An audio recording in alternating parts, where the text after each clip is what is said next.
second straight day of parliamentary budget session, the BJP lawmakers, they're continuing to raise slogans of Jai Sri Ram and Vande Mataram as members took oath of the House. We also saw Samajwadi Party's Shafiqur Rahman Barq. When it was his turn, he concluded his oath by saying Constitution of India Zindabad and clarified later that Vande Mataram was against his religion. But in this part of the debate, we focus on Asaduddin Owaisi and really what happened, because we've seen sloganeering continue through the day yesterday as well, and it happened today too. Raman Malik of the BJP joining me. Chetan Singh continues to be with me here in the studio, and so does Mr. Deshratan Nikam. Ahmed Khan, Editor-in-Chief of Rahnuma Daily, is joining me live from Hyderabad. Thank you all very much for joining. Constitution, Mr. Raman Malik, states it very clearly that the state and religion are separate. Mr. Deshratan Nikam said this is a cultural connotation that Jai Sri Ram is. It has nothing to do with religion at this point. But Asaduddin Owaisi definitely bringing in Allahu Akbar seems to suggest that he made it all about religion. But is this justified, Mr. Raman Malik? Take the Jai Sri Ram slogan outside on the streets. Take it on the streets of Kolkata. Take it on the streets of Delhi. But is it okay for these kind of slogans to be raised inside of the parliament? Sana, let me just start off by saying something which must be coming to fact. India, which actually is Bharat, is not a geopolitical state. It became a geopolitical state after 1947. Before 1947, it was never a geopolitical state. It was a cultural nation. You must understand that fact and never forget that fact. Most of the Muslims or most of the people who follow Islam in India are not from Middle East. Their genes are basically from here. I consider them as much Hindus who follow Islam, who practice a way of life, and that is about it. DNA wise, culturally, we are one nation. There is no differentiation between them. I may be practicing Hinduism, Sanatan Dharma, they may be practicing Islam, but we are the same DNA. There is no difference. We are not Arabic.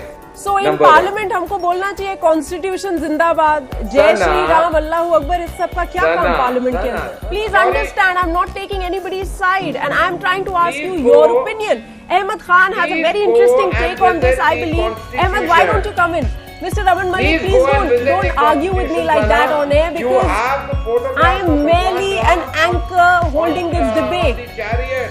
I am not supposed to air my views on TV as a journalist.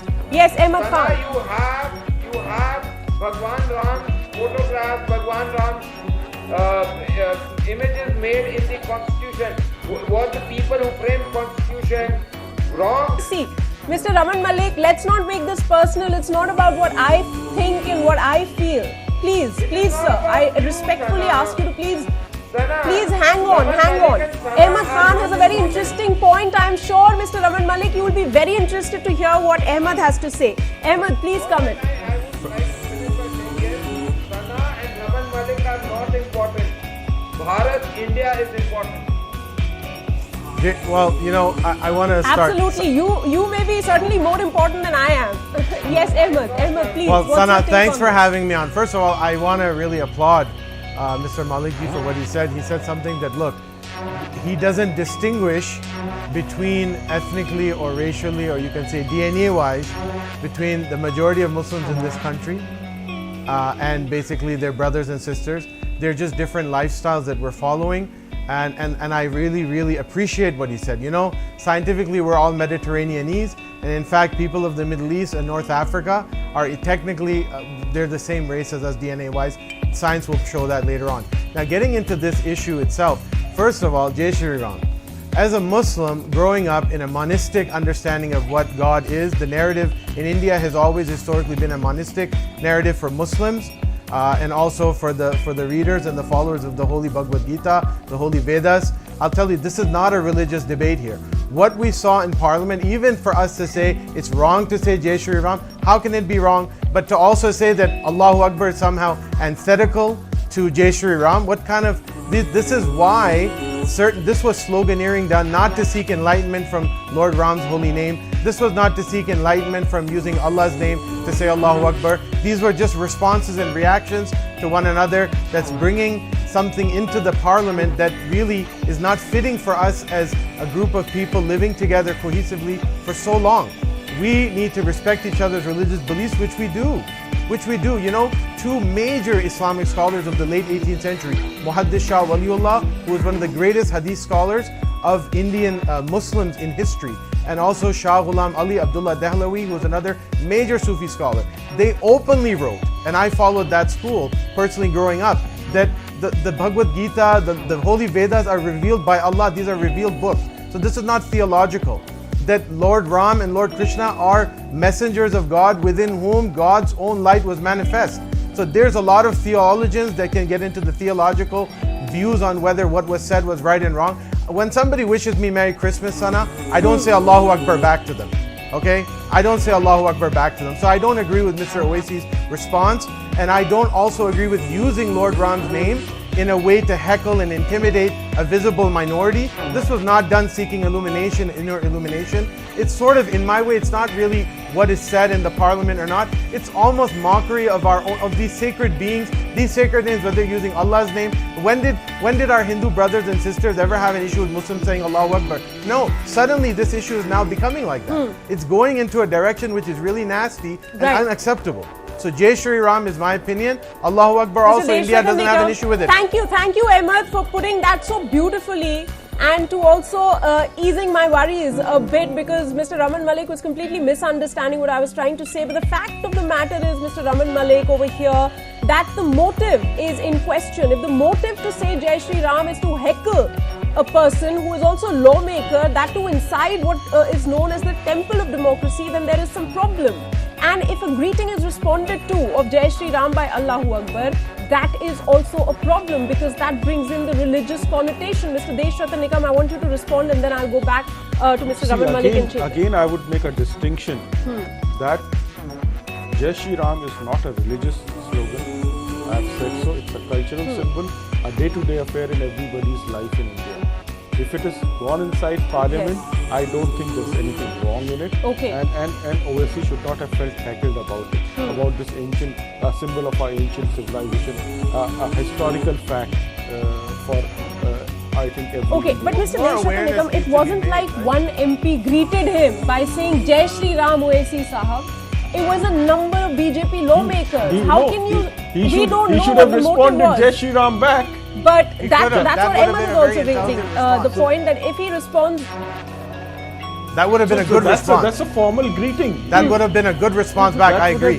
He says it would have been a good response. I think so. I think you got it right on the money. Greeting we Indians Indians do. Jai Shri Ram. But Ahmed, everybody cannot think and cannot have the same views like yours. Yes, I agree. I accept that. I don't want to say, this is just my personal opinion. So Chetan says, and I'm not saying it's correct religiously speaking. Ahmed's personal view is something which is not in consonance. No, Ismaili Muslims have theological texts.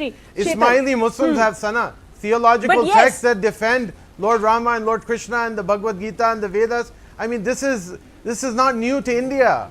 Islam and the Holy Vedic teachings have coexisted for so long. This is insane. We need to maybe create more awareness in the Muslim community. You know, if you want somebody to accept an idea, do you want to try to force it down their throat, or do you want to share its benefits and its fruits with them? If Indian Muslims, the majority of us, were from here originally, and if even Islam's narrative is that the first complete man came out of India, that's Islam's narrative. Adam essentially was an Indian. He was a Hindustani. Okay? And if that is the narrative, we have a lot of grounds to get together, and you can actually export our culture all throughout the areas where Muslims live. Because Muslims are open to that, they're receptive, but you have to educate us. You have to give us. I agree with you, Mr. There Ahmed. should be a way that I should learn more about the I have in my house the Bhagavad Gita. I have the Holy Vedas. I have I need to do yoga, but I have somebody trying to teach me some forms of yoga. Not because I come from an open mind. But an average member from the minority community will not share your views. If we've got right now a government in power, even a person as learned as Barrister Asaduddin Owaisi responded in a manner that he got nervous. Sana, he felt bullied and cornered, and he responded in an inappropriate way. but that's because people echo back Right. what we whisper to them in silence. The intention behind this was not, you're taking Lord Rama's name, you don't just say it like that. How you can say that's disrespectful, religiously speaking, if we're trying to intimidate somebody with his name? Okay, and same okay, Allah's point name. taken. Chetan How wants you can to come take in. Allah's Then name I'll to go to Mr. intimidate Aman back? Malik. I Yes, agree with you, Mr. Khan, and I appreciate your thought process. But here, what is important to understand is that, elections are just got over. What is important at this given point of time is to work along with the people. किसी को अपना बनाने से पहले we have to, हमें उसका बनना पड़ता है. तो अभी यहाँ पर we have to act. Until unless we are not going to act in that direction, let's take everybody along. Let's go shoulder to shoulder. What Prime Minister like the Prime Minister says, sabka vishwas. Sabka vishwas. But if the lawmakers are doing this, Prime Minister is hitting the right messages. Uncomfort. Our Prime Minister is shooting out the right messages. Absolutely, undoubtedly, Prime Minister is giving the right message, and he has addressed his own parliamentarians before the parliament sessions, and he has given a clear instruction to them that how to address the media, how to write down the articles also. So he has been very much clear about his intent. But at the same time, if his lawmakers are going to, provoke somebody, maybe the message is not going to be interpreted in a